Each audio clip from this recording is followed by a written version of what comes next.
Salut à tous et bienvenue pour une nouvelle vidéo, un nouveau coup de cœur d'animé. Aujourd'hui je vais vous parler d'IQ. Alors IQ c'est déjà disponible, il y a déjà 3 saisons, en tout cas la troisième saison est en cours. C'est disponible chez Wakanim, qui est une plateforme de streaming légal pour regarder des animés. Vous en avez pour 5 € par mois, donc voilà, n'hésitez pas, c'est très sympa comme plateforme.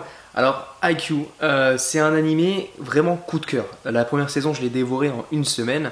Je vais vous faire un petit pitch rapidement de la première saison. Alors on se retrouve avec Hinata, qui est un jeune collégien à la base, qui est passionné de volleyball, parce que c'est un animé sportif volleyball, donc un sport que je connais pas forcément.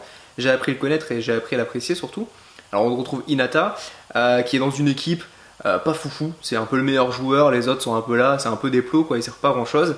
Il va faire son premier match officiel contre une autre équipe qui là, on voit qu'il y a du niveau, dont un perso qui s'appelle Tobio, qui est un passeur de génie mais au caractère dégueulasse. Il y aura un petit affrontement un peu entre Hinata et Tobio où ils vont chercher un peu et personne ne veut perdre.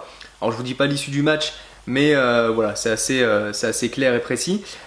Ensuite, les deux, c'est assez drôle, ils vont se retrouver dans le même lycée.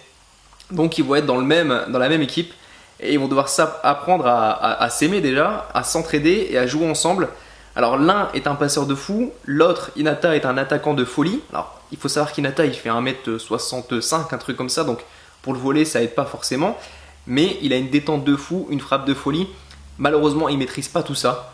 C'est un peu au petit bonheur de la chance au début. Alors ils vont essayer de combiner ensemble et ils vont faire des attaques de psychopathes. Alors il faut savoir que dans l'équipe, bien sûr il y a ce fameux duo entre Tobio et Hinata.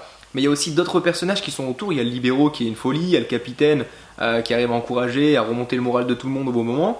T'as l'attaquant vedette qui arrive à marquer au dernier moment. Enfin bref, il y a même les remplaçants qui sont super importants. Ce qui est super intéressant surtout, c'est de voir en fait que cette équipe va jouer contre d'autres équipes qui sont aussi bonnes, voire meilleures, et bien souvent meilleures d'ailleurs. Ce qui va faire monter le niveau au fur et à mesure de l'équipe d'Hinata. Et ça c'est super intéressant, ils vont se retrouver contre des persos de folie qui sont super en passe, super en attaque, super en défense, voilà. Et du coup Hinata va... alors Hinata déteste perdre, Tobio aussi, hein, toute l'équipe de manière générale, mais les deux là c'est le duo magique. Ils détestent perdre, donc c'est un peu la folie, c'est super drôle. Il y a parfois c'est un peu émouvant à certains moments. C'est surtout graphiquement une grosse tuerie. J'ai rarement accroché à un animé aussi rapidement, surtout un sport que je vous disais, je connaissais pas forcément plus que ça. Mais graphiquement c'est une grosse tuerie, il n'y a pas un défaut, on n'est pas dans Dragon Ball Super, petit tacle, mais voilà, graphiquement c'est presque parfait. Franchement les animations sont superbes, les persos sont vraiment stylés, chaque personnage a vraiment un putain de charisme, puissance overnining quoi, c'est ouf de chez ouf. Franchement s'il y a un animé à vous conseiller en ce moment, c'est celui-ci. Alors il y a 3 saisons, moi je suis déjà à la deuxième saison, la moitié de la deuxième saison, tellement voilà, je suis à fond dedans, je regarde très souvent dans la pause entre les midis etc. J'essaie d'en regarder un, tellement c'est une tuerie. Donc voilà, pour moi c'est un gros coup de cœur, j'espère que ce petit débrief spécial IQ vous a plu. Comme toujours, n'hésitez pas à vous abonner à la chaîne YouTube, à lâcher un petit like sur cette vidéo et à la partager à vos amis. Et on se retrouve bientôt. Ciao la team!